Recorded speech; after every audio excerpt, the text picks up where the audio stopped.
मी जसा बघून आलो ना तसं शिंदे साहेबांनी किंवा देवेंद्र साहेबांनी किंवा मला वाटतं ह्या लोकांनी बघितलं पाहिजे ह्या घराची परिस्थिती काय आणि अशा निवडणुका असतील ना तर नको निवडणुका. आम्ही सगळे फॉर्म परत घेतो, तुम्ही जिंका.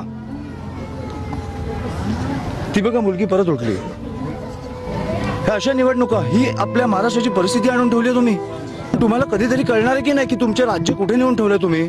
मला वाटतं आपल्या सगळ्यातला एक माणूस जागा झाला पाहिजे आणि ह्या गोष्टींचा विचार केला पाहिजे. फडणवीस साहेबांना माझी विनंती आहे, एक दिवस प्रचार सोडा आणि प्लीज या. तुम्हाला निवडणुका काय कुठच्या पातळीला नेऊन ठेवल्यात ना आपल्याला कळतील. एक आई, एक बायको, 2 मुली आज अस्थि विसर्जन करून आल्यात. कशासाठी? निवडणुकीसाठी.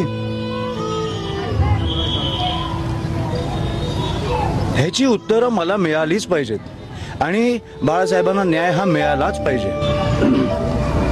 ही राजकारणाची परिस्थिती मी सहन नाही करू शकत. आपलं राज्य असं नाही असू शकत.